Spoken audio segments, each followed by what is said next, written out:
My name is Winjobi, the lead designer at the Palm Academy. This journey started, I've lost count because it's been a very long time. But I could reflect on my professional journey, which started as far as 10 years ago. I could remember the year 2012 when my favorite team, Chelsea, won the Champions League. That was the first time I started my professional journey as a designer.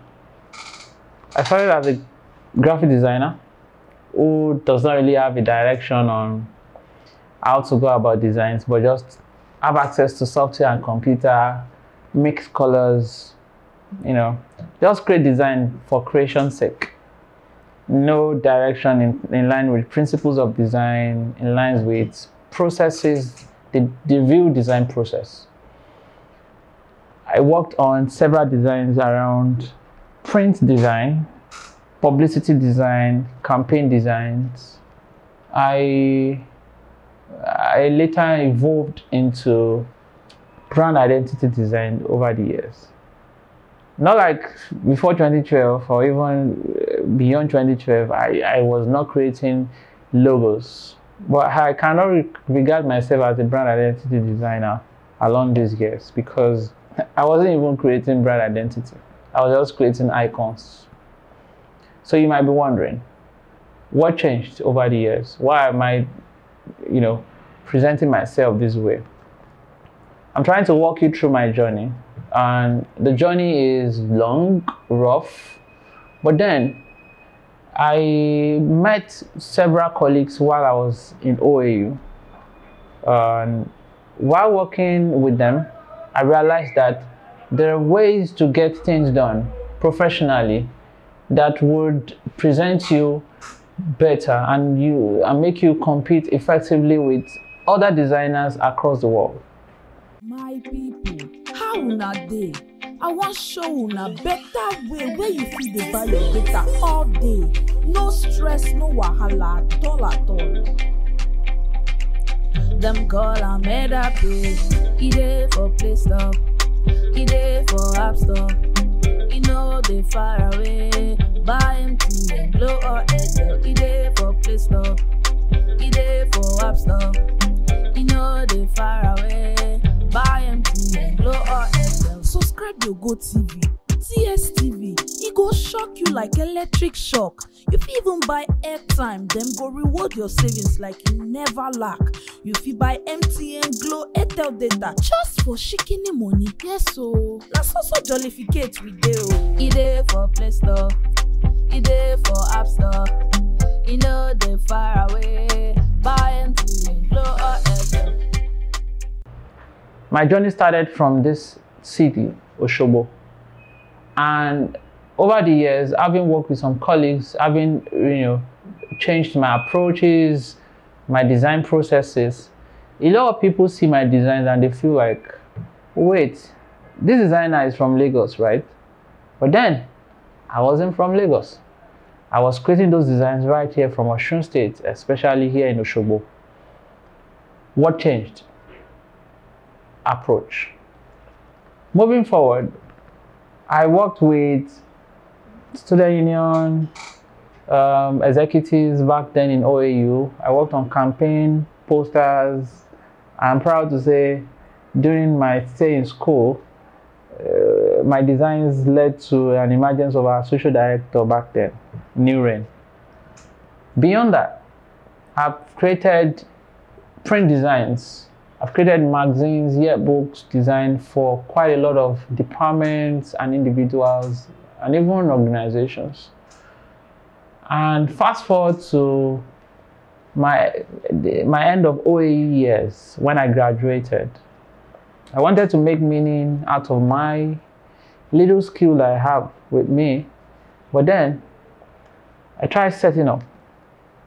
I tried, coming up with an agency, which I eventually stepped down at that time because my passion to learn or to have another degree in computer science grew and I eventually dropped the agency part of me, I enrolled to study computer science at Osun State University, where I studied for 4 years. While on campus, my design skill was identified quite easily based on the little networking skills that I have.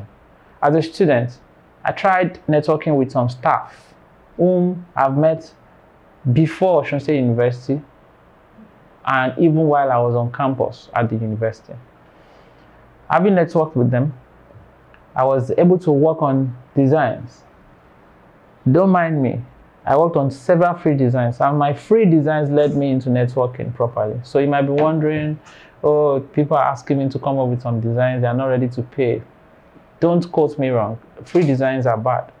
But then, it's a strategy into getting the right network, to get to the right table and at the right time.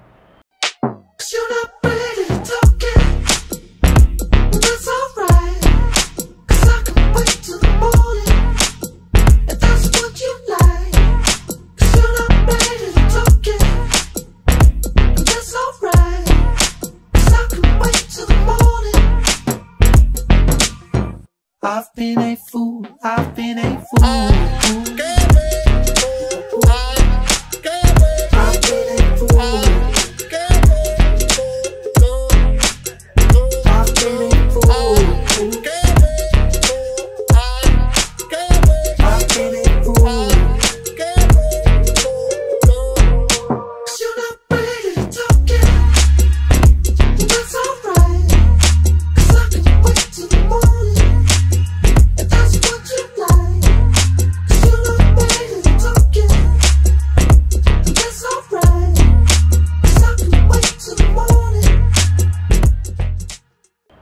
I got identified from my free design.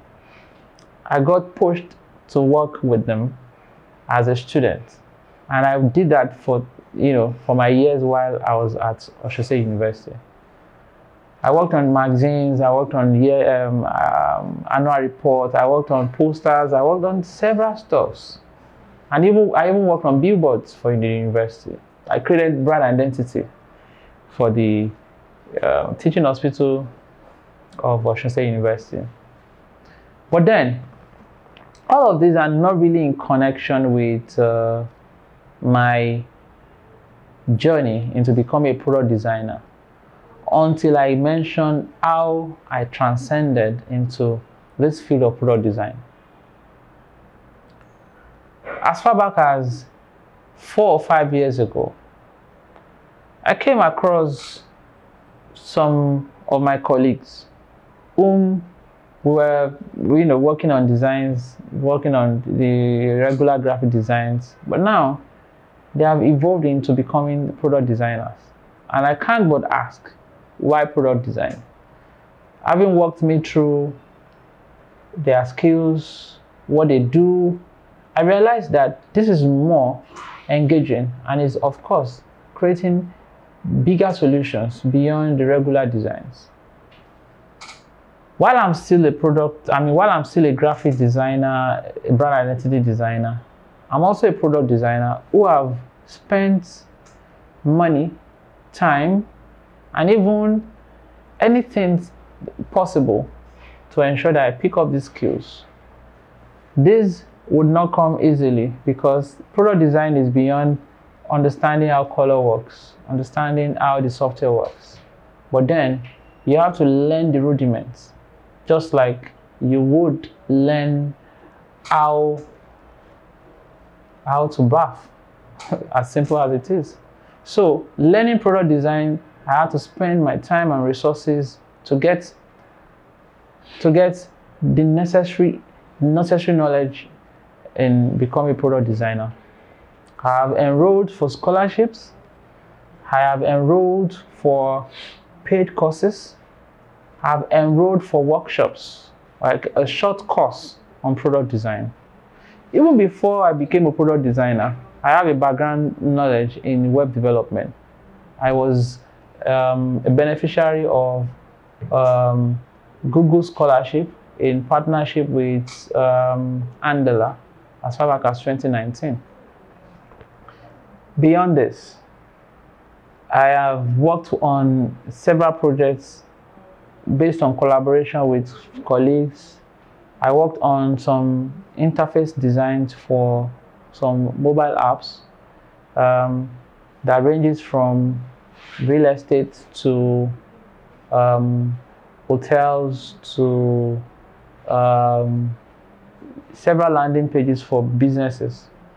But then, the essence of telling my story, my Actifate story, is to inspire someone watching this that the journey is possible.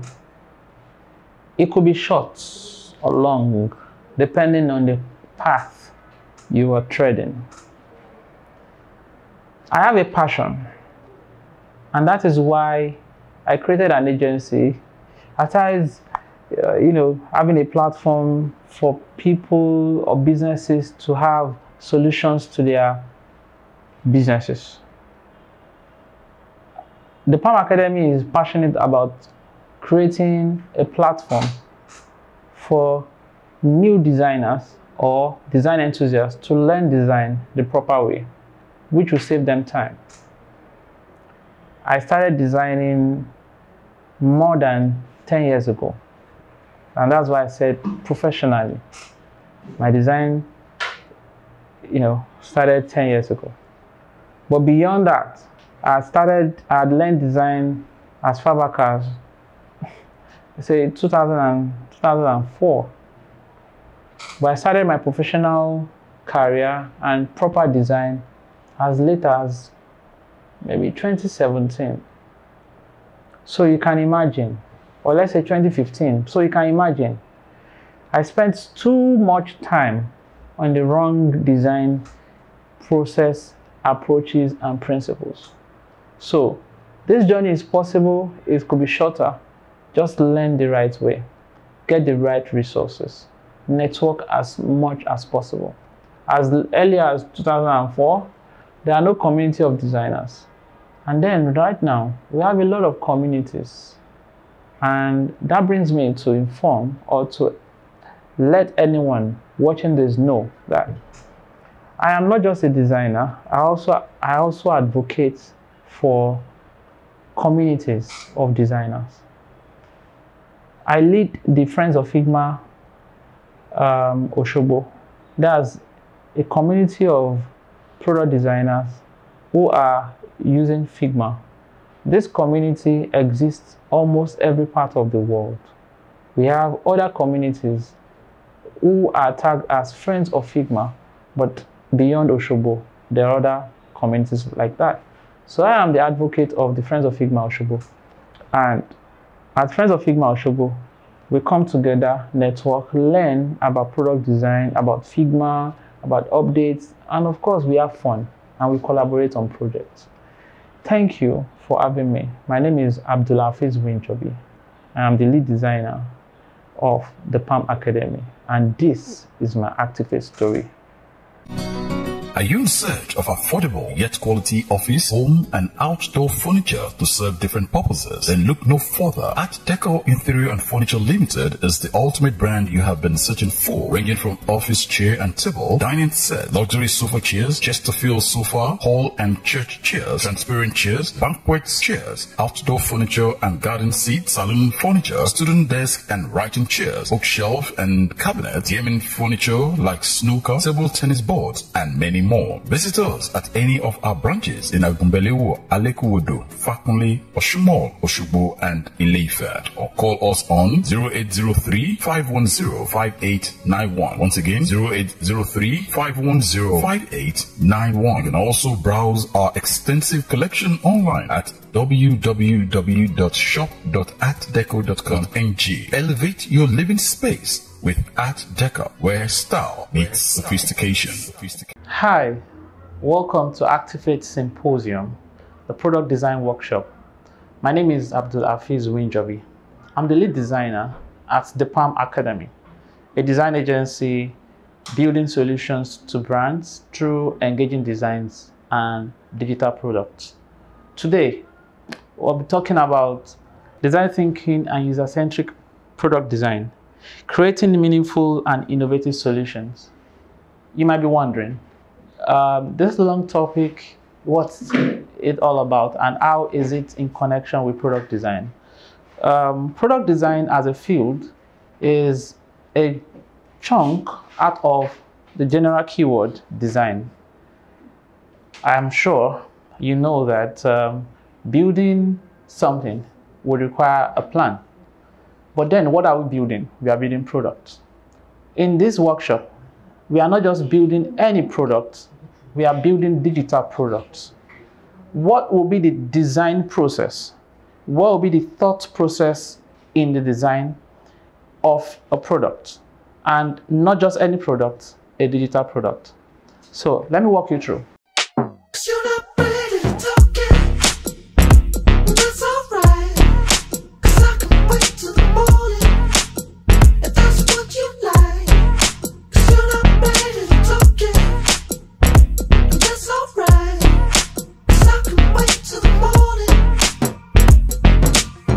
I've been a fool, I've been a fool. I've been a fool.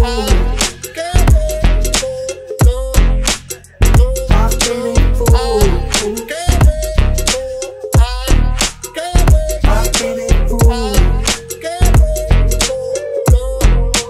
You're not ready to talk it. That's alright. 'Cause I can wait till the morning.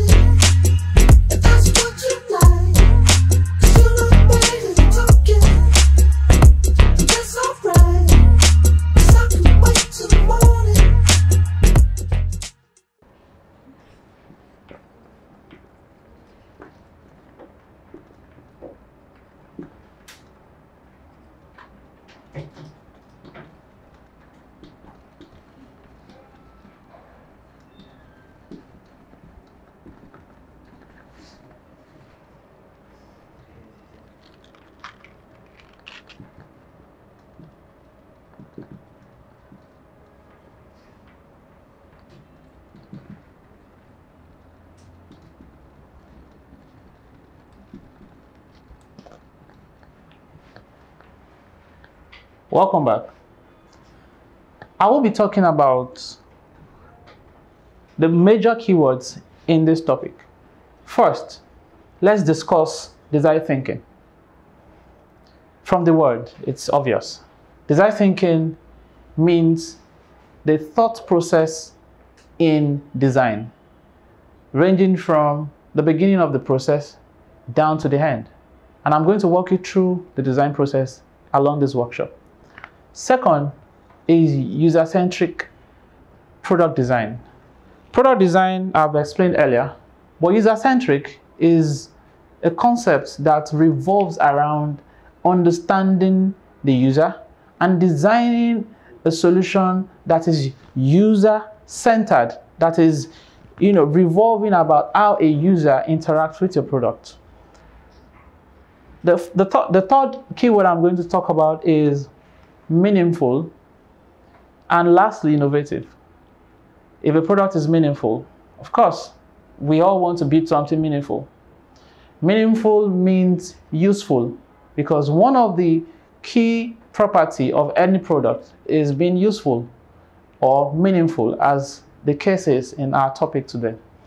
Meaningful products and innovative products are working hand in hand, because when you're coming up with an innovative idea, something new, not necessarily new, but something that is out of the box, creating an other approach to doing things and making it meaningful so that users can use over time. And of course, this is an approach in making a product competitive amongst other products that exist in the market. Showglass Media International, set to be Africa's leading multifaceted media company, aimed at harnessing creative minds while hinging on the use of modern media techniques to create eye-raising moments, excellent managerial coverage, and narrative-changing content to individuals worldwide, as well as targeted media platforms, brands, agencies of government, and multinational organizations. As part of Showglass Media's international efforts, our podcast platform, Things Upon Things, addresses the in-depth of societal issues, while our news and infotainment platform, Hourglass Updates, beams the spotlight on day-to-day activities, just as it is. Another creation of the Showglass Media International is our comedy content promotion platform, Biscuit. Visit our website and check out our content from our YouTube channel, Showglass Media International, recreating the narratives. So let's continue. Design thinking and user-centric product design. I would start with the number one thing that you need as a product designer, because when there's a misconception when it comes to product design. A lot of people feel when you're able to create colors, create boxes or frames, add buttons, write content, and make a visually appealing design, that is all about product design. But then it's beyond that. What comes from visual designs is what you see, but what runs behind them?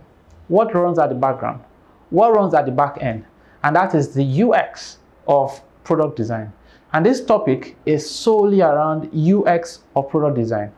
You might be wondering, I've mentioned visual designs and I've also mentioned UX. So visual design is a part of product design called UI design.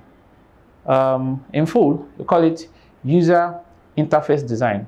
On the other side, UX is user experience design. This is more about how every user is going to interact with your product. So moving forward, the first thing you need in this whole process of design thinking and creating a user-centric product, digital product, the first is what? User research.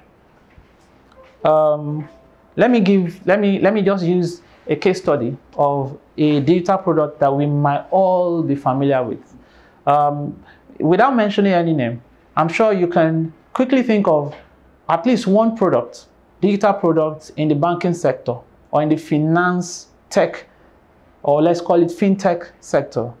Maybe your loan app, maybe your savings app, maybe your mobile banking app. If another product comes to the market today and they are trying to beat the competition or get users to use their product, the first they need to do is understand how the users who are already using the product, how they think. What are their needs? What are their pain points? What are their goals? What do they want to achieve using a digital product in the financial tech, banking, or maybe loan, let's call it fintech sector generally. Now, user research is a part of all of this process. But then, to make it more connecting, let me take you through the widely accepted. When I call it widely accepted, it is the convention, how things are done in the design industry, and that is the design process. The design process, it depends on your approach or how you break it down or how you compress it. But then I have just 5 design processes. I call it EDIPT, E-D-I-P-T. What is EDIPT? The first letter, letter E, stands for empathize. Empathize, from the word empathy, is walking in someone else's shoe. That's it. You are not, sympathizing with them, but you are walking in their shoe. And for you to walk in someone else's shoe, you have to understand how it works in their mind, how they think, how they react, how they interact, how they respond. Now, empathize is the first step in the design process. The second step is define. Defining comes with a clarity that you create after understanding under the empathy stage. If you have worked in someone else's shoe, you're going to define how they think. You're going to define every other thing based on your outputs of your empathy stage. Then the third is ideate. In this ideate stage, you're going to be relating with creating ideas, from the first two steps, empathize and define. The fourth, which is we can call it prototyping, according to my own process, but in some ways you can call it design. Either you prototype or you design. Your approach by designing is to create a prototype of what you've been working on for quite a lot of steps before this stage. Designing will come with designing the visuals, designing the prototypes, which would in turn be a deliverable for the last stage, and that is testing. Now, what is testing? Why do we need to test? For every process of creating a digital product, or any product, so to say, all you need is to redefine them based on the feedback you get from the users. So before you launch, or even after launching any product, you are allowed to have people come around, test your product, hear their feedbacks, and then improve on the design. And this process in creating a user-centric product design, you have to make it iterative enough. It has to be iterative. You have to go from testing back to maybe define. It could be any way around it. Now, I was talking about user research. So, in understanding how your users in the industry that are existing, you're trying to carve a particular percentage of the existing customers for other products into your own product. So what do you need? You need to understand how they think, their goals, their pain, and of course, this research, we have different types, and of course, you have to approach this research in every form. The first of the research is generative research. Hi guys, my name is Tayo Oludariabi, aka Ablongo, and I'm the CEO IRA Ticketing Travel Agency. We offer a whole range of services, from visa processing to flight affordability, and we are into study abroad packages. We are a company based in Nigeria and with affiliates in the UK and the US, also in Canada as well. So these countries are countries where we can process for you either schooling, working, and going on visitations, on tourism, anywhere all around the world. So we'd like you to patronize us. You can always reach us on +234 70 8912 9690. That's on WhatsApp.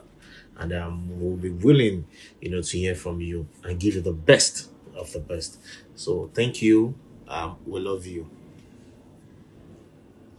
Generative research, so to say, is more about a research that allows you to find out and create new solutions. It allows you to find out existing solutions. From the word generative, it's going to allow you to validate the existing solution and also create new one. What is a research that doesn't come up with better approaches to what exists? The second research is evaluative. Evaluative is more about what comes early enough to evaluate existing solution.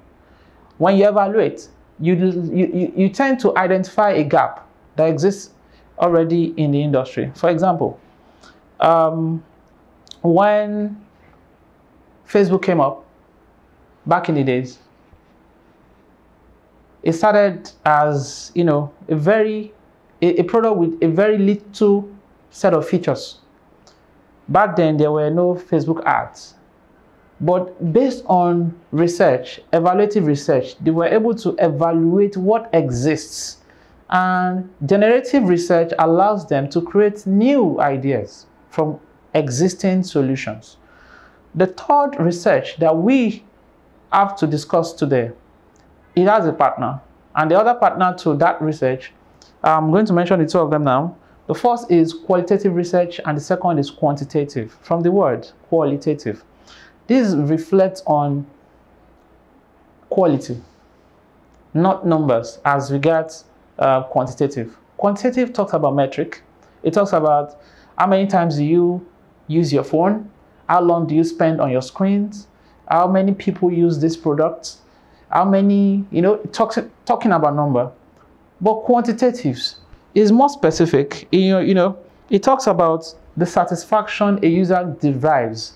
And then this particular research, qualitative, does not come with regular questionnaires where you can just fill, write numbers and then give a yes or no. No. It comes with engaging interviews, asking open-ended questions from your target group of interviewees, where you ask them questions that allow them to express themselves. Like, oh, if you would want one thing in managing your funds so that you would not lose your money into scam and all, what would be your take? An open-ended questions. You are not asking them questions like, do you want your money to be secured? They are going to give you yes. And then at the long run, what you are going to get is, okay, 70% of users want their money secured. Or let's say 100%. So that's quantitative, but qualitative is more about open-ended questions that come through interviews. So now, why are we researching? I've mentioned it before, is the reason to understand how the users think. And that will take you to the second stage in the design process that I identified earlier, which is define. When you do define, you are coming up with different categorization based on the users you've engaged, based on the people you've interviewed. You're going to be creating personas.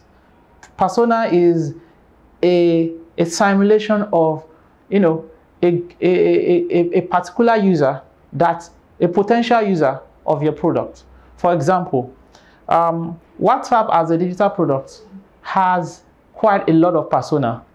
They are going to have the young persona, like the Gen Zs, are going to have the adults, and that is why it allows a product like WhatsApp to create an application that is universal for all. You could have buttons, menus that are not ambiguous, that are not, that do not require you to interpret an icon and to make meaning out of it. While you have an icon, you also have the tag, in form of label, to understand that this is the button for this.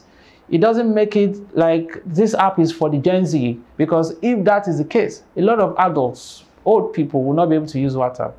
So now, during the define stage that I mentioned earlier, you're going to be creating persona, you're going to be creating empathy map and journey map. And user research, before I leave that as one of the processes in creating the user-centric product, is the backbone of UX design. Without research, you'll be creating solutions for the wrong people. So moving forward, I mentioned earlier about design process being iterative, which is very important in creating user-centric product design. You would agree with me that if you try something and it doesn't work, you change your approach.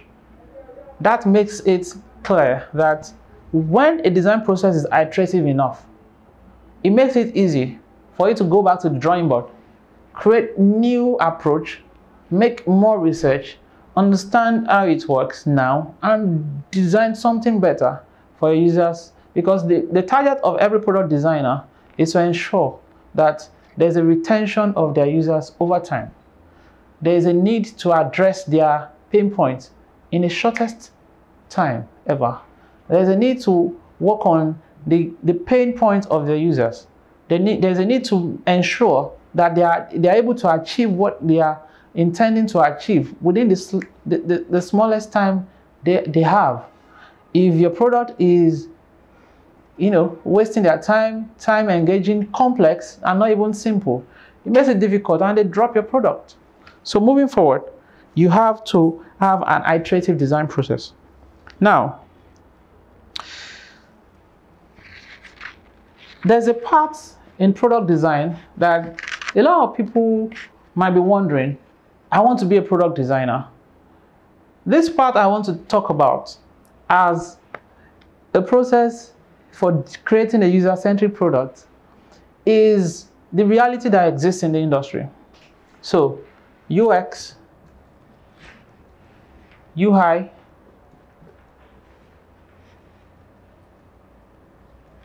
these are the two major components of product design, but then they have other fields that are embedded under them. Under UX, we have UX researcher. This person comes up with research questions, questionnaires, talk about different approaches to asking their users how they feel, finding out about the market. We have UX writer. This is someone who writes engaging content with the mindset and working closely with the UX researcher to understand the target users. When the target users are considered in the content you are writing on your digital product, it makes it more engaging. If you are writing for the adults and your writing style is meant for the younger users, then your product will not fly. We have more other components under UX, but then time might not permit. I'm sure we can make do with our research online to know more about other fields under UX.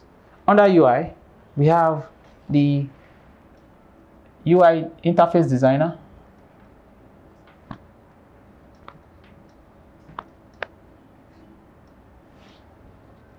We also have, let's say, animation designer, and a lot of other fields under it. Now, why am I deliberating a bit about this? The reason is this. To create a user-centric product, you need a collaboration and a multidisciplinary team. Collaboration is key in this field because you can't do all. Of course, it's possible that you learn design, you learn interface design, but then it's also important that you know that you can't know all. Hence, there's a need to work with every other expert under UI UX design field. Moving forward, we are going to work on a mini demo on what we have talked about and at least walk us through the steps from beginning of the design process to the end. But before we do that, another thing you need in creating a user-centric product, in creating a meaningful and innovative solution, is you have to create a human-centered design. It might look confusing. I've mentioned user-centered or user-centric. Now, what is human-centered design? Human-centered design is different from user-centric or user-centered, is a consideration of how human exists. Awesomely, what do I mean? You are going to be considering the emotions of the user and the psychology of human, not user. While user-centric is more about how a user interacts, not necessarily how their emotional side as human is. So for you to create a solution for humans, and I believe, except if the use of bots can be allowed on your product, you are creating this digital product for humans to use. So it is important that you create human-centered design. And that is a step towards creating meaningful and innovative solution. And finally, continuous learning and improvement. That is very important because why do we have WhatsApp asking us to rate their call after maybe an audio or a video call? Why would any app ask for your feedback? after using their product. The reason is not far-fetched. It is for them to learn from your experience, from your interaction with their products, and also they can have improvement. So continuous learning and improvement comes with data collection from the users after using their product. It also allows them to analyze this data or feedback from the users, which would also allow them to measure another form of design that would improve the experience of their users. And of course, you agree with me that when you learn more about how the users interact, when you learn about their feedback, it will allow you to improve your product. You will agree with me that for every product you have been using for the past 4 or 5 years, there have been several changes. There have been several additions in form of adding new features that never existed from the inception of the product, or a redefined design to suit the feedback and the data collected from the users over time. So now we are going to be walking you through the processes that I have mentioned earlier with a mini design solution. And we are going to be creating a design solution for a restaurant. A restaurant whom its target users are spread across beyond their physical location. And how are they going to be able to get these customers enjoy their services? How would they allow you to have access to their food without coming to their restaurant? And this is going to be used, or this is going to be possible through a digital product called a food ordering app. Showglass Media International sets to be Africa's leading multifaceted media company, aimed at harnessing creative minds while hinging on the use of modern media techniques to create our-racing moments, excellent managerial coverage, and narrative-changing content to individuals worldwide, as well as targeted media platforms, brands, agencies of government, and multinational organizations. As part of Showglass Media's international efforts, our podcast platform, Things Upon Things, addresses the in-depth of societal issues, while our news and infotainment platform, Hourglass Updates, beams the spotlight on day-to-day activities, just as it is. Another creation of the Showglass Media International is our comedy content promotion platform, Biscuit. Visit our website and check out our content from our YouTube channel, Showglass Media International, recreating the narratives. Now, under this product,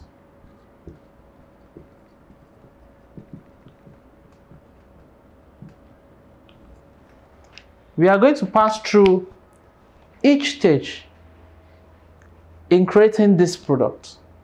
And like I said earlier, the first stage is empathize. So now, let's think of it. Think of any restaurant around you and imagine their biggest competitor. If their biggest competitor comes up with a food ordering app and they want to step up their game too, they need to do the same thing and of course find a gap so that they can stand out. I know restaurants that do not allow you to come to their to their physical store or place and you sit down and eat. You buy your food on the go. So for them to have a quick and easy service, I'm sure you believe or you agree with me that they also need an app to make it fast and seamless for their users or customers whenever they are coming to buy food, or they can order from the comfort of their home. A food ordering app would require the brand to compete with their competitors rather, and at least make them capture a particular percentage of the end users whom are more glued to their phones. So you will believe with me, or you agree with me, that the users are going to be categorized around the young and middle-aged group. And that is the category we are going to be focusing on during our empathy stage. So we are not going to be interacting with an old, very old man whom would find using WhatsApp as easy as it could be difficult, to send messages or receive messages. Now, we have defined our category. Age from, I say 10 to, let's say 45. This age bracket is a definition of your target group. And of course, your research, your interviews, your approach in getting data that will be needed in this stage of design would be targeted toward this. So while we would employ generative or evaluative research, which would allow us to understand how existing products in that niche of restaurants and food industry, if they exist, what they're doing, what they are not doing, these are going to identify these gaps and come up with deliverables in form of research outputs, which could be either statistical or analytical.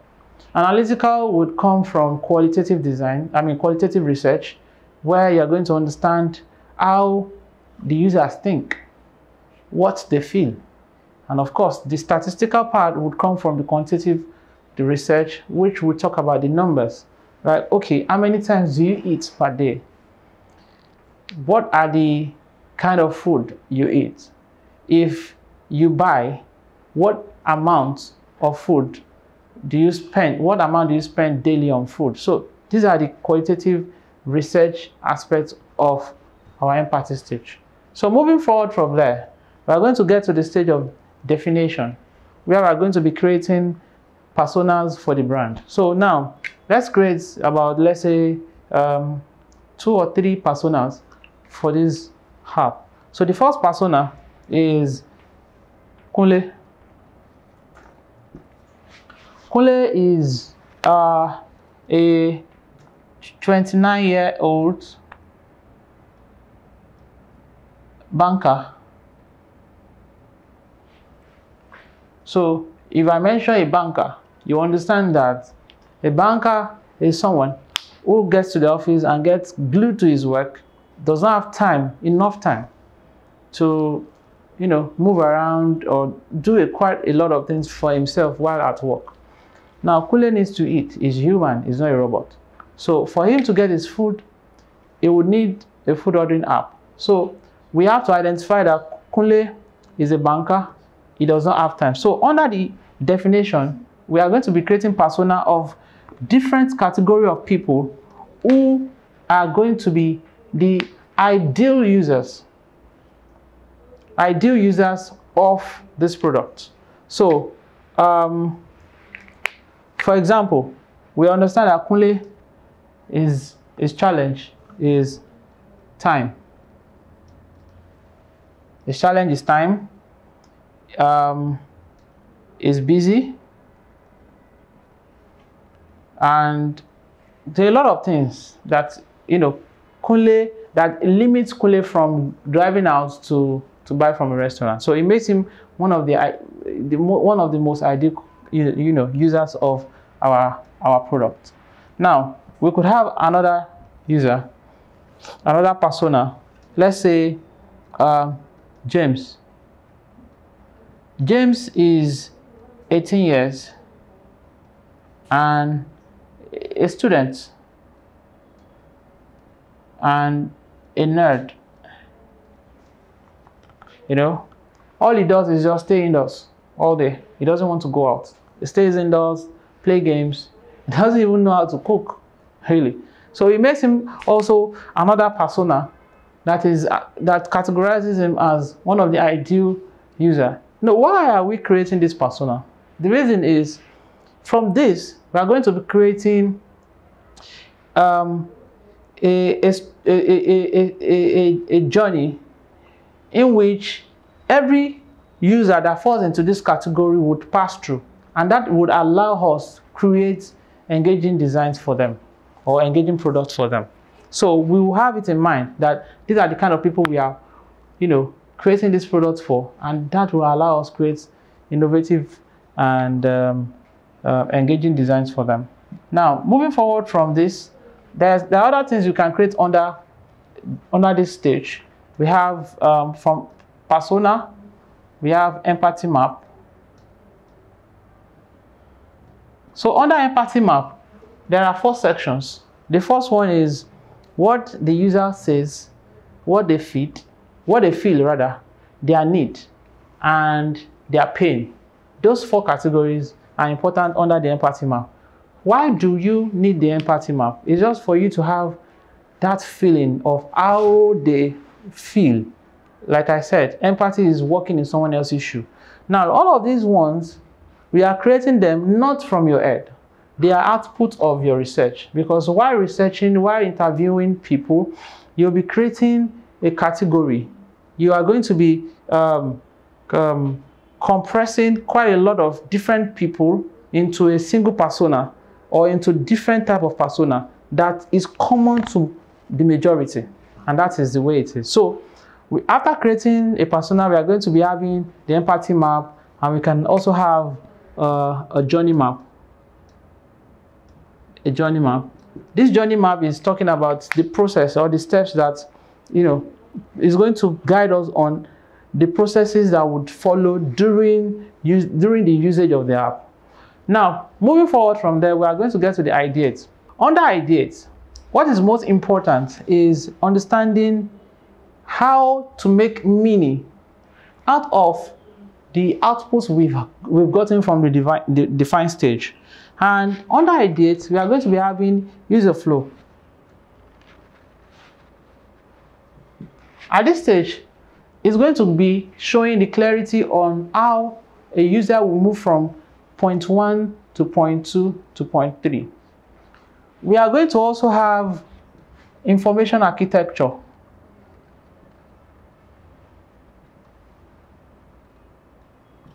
Now, user flow, let me walk you through. If you are walking into an office in your physical world, the first thing you get to see is maybe the door. Now, for a mobile app, the door is the icon, so to say. So you open your phone, and then there's an icon sitting on one part of your screen. You tap the icon, and it lets you in. Now, upon entering an office, I'm giving this as an example, at least something that we can relate with. Upon entering an office, you might want to identify which unit is meant for what, who is in a particular table, why they are there. These are little information that are strategically situated in the office. But then, in digital products, we call them information architecture. Now, this information guides every user in moving from one stage to another, and that is user flow. Now, if you open an app, so we are opening the food ordering app, for example. What we need right now is to create an engaging design for a new user, or upon opening the app, giving you or walking you through what this app is all about, the possibilities that can come from using this application. So a food ordering app will come with 3 splash screens. Now, the first one is going to be a combination of different things. The contents would come with illustration. It could have pictures instead of illustration, and text is important, and a guide to show your process while navigating through these splash screens. Now, we could have the first screen, we have an icon here, or let's say a picture. This is a placeholder for it. So what we are doing right now is we are stepping a bit into the prototype stage, where we are going to be creating wireframes. Now, from this information architecture and user flow, we are going to be working on our wireframes. Now, this is the first splash screen with a placeholder for picture, and then about two lines of text and an indication for more of this screen. So we could have, let's say, an indication of, say, swipe here, or we could have, depending on the number of splash screens that exist, we can have this down here to indicate that, okay, if let's say the first one is not with color, to indicate that you're on the first screen, or the first one might be the one with deep color, then the remaining might be light colored, just to show you that, oh, I am on this stage. So on the second screen, you can have, with the same structure, the same but different content. So this time around, we might have swipe left, swipe right, and then this time around, the center will be the one with color, then the other one will be with light color, and the third splash screen, something like that. So these are the splash screens. Now, these splash screens are wireframes, but they are created from the guide, from this third stage of the design process, which is the user flow and the information architecture. Now, these splash screens would now in turn be a deliverable for a UI designer if that is the only thing that someone on your team is working on, creating UI designs. Because there are times that a UI designer will only be working on the wireframes that are being delivered to him or her, and then turn into a visual design, and in turn become a prototype. So moving from here, we have the splash screens, and then let's say after you're done with the splash screen, the next screen is going to have you sign in or log or sign up. But then you might be wondering, I want someone to create, I mean, to buy a food from my store, and I don't want to waste their time. The question is, do they need to sign up? Do they need to sign in? It depends on your strategy, because the essence of signing in or logging or signing up is to have customer information, and of course, to ensure that there's a proper detailing of their users over time. Because I said earlier on that one of the processes in creating user-centered design is learning and continuous learning and improvement. And how do you do that? From the data you collect from your users. So it's important that there is a need for us to have the users sign up. And every time they need to use the app, they have to log in. That happens across board.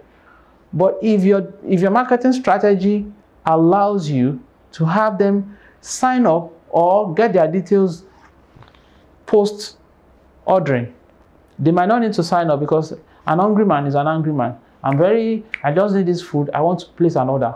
I don't need to have my info before I place the order. So, but that is left for some stakeholders involved in this whole process. Now, in this our food ordering app, we want to have them log in or sign in. So our next page is going to be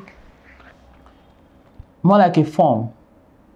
There will be the logo of our restaurant, and then there will be input fields. This with a tag up here, sign in, and then there is a button here, submit.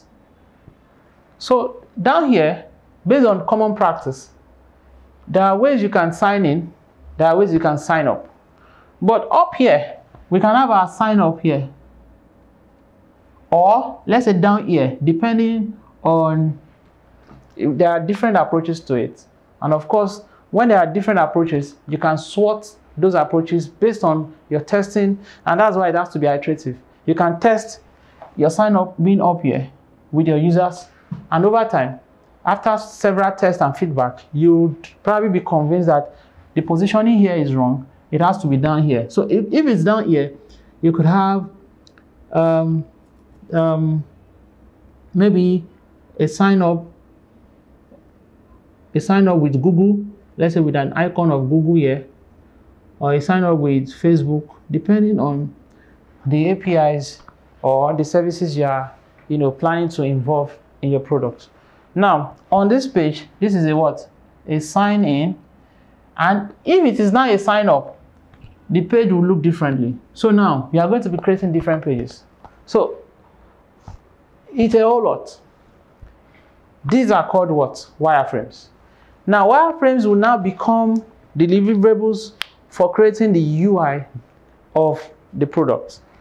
In creating the UI, all these wireframes will now be translated into visually appealing interface. So under prototyping, we are going to be having under wireframing, we have different types of wireframe. We have the low-fi, mid-fi, and the high-fi. What does that mean? Low fidelity wireframes, which are, they look like this. You can sketch them with pencil and paper. But when you talk about that's middle fidelity, mid-fi, is a bit higher than this, and it might require some tools. There are a lot of tools online that you can use for wireframing. Then the last one, which is hi-fi, which is more like, it looks very close to how your app is going to look like. But of course, it is not exactly how it's going to look like, because you might do an hi-fi wireframe without colors. It might be just black or shades of gray. And that is how about wireframing. You're not ready to talk it. That's alright. 'Cause I can wait till the morning. If that's what you like. 'Cause you're not ready to talk it. That's alright. 'Cause I can wait till the morning. I've been a fool. I've been a fool.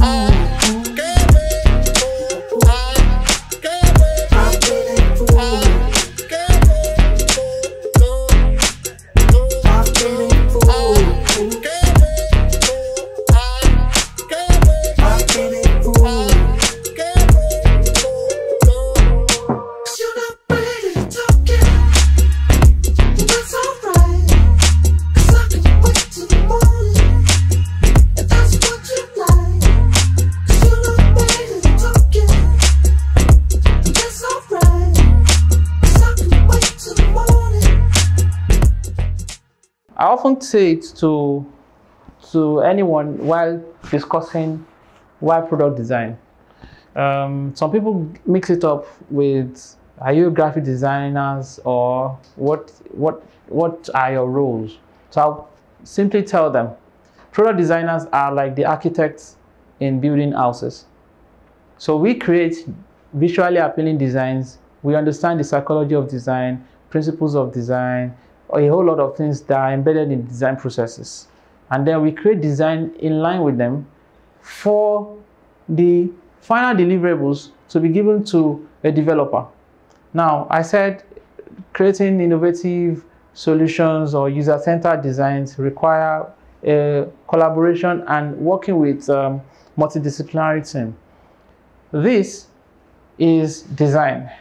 It cannot stand alone in form of application for the end user to use. But at this stage of prototyping, it's going to be a ready-made concept or object, or let's say a semi-product or a product model.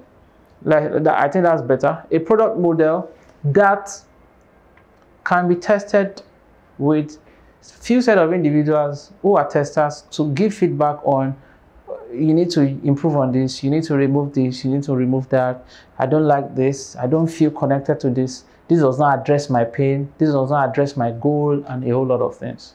But the prototype would be a deliverable for a developer. So working closely with developers from the beginning, even before you get to the prototyping stage, is important in product design or in creating user-centric designs.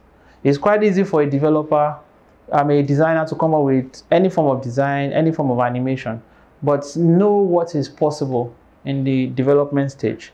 Know what is possible based on the tools or the frameworks that exist for the developers, so that you not be creating designs that are not possible or are seemingly difficult for a developer to come up with. Just not to have a disparity between what you have in designs and what they are developing. So after prototyping, you test, and a lot of testing methods you could, and that's why this product design field is broad. So we have people who specializes on ensuring that proper tests are done on the prototype, and then of course there's a feedback being collected, analyzed, and presented, such that we can go back to the drawing board. We could add more features, we could remove features depending on the output of the end users. So I think that will be the end of our conversation around design thinking and user-centered designs, creating innovative solutions for businesses. You're not ready to talk it. That's alright. 'Cause I can wait till the morning if that's what you like. 'Cause you're not ready to talk it. That's alright. 'Cause I can wait till the morning. I've been a fool. I've been a fool.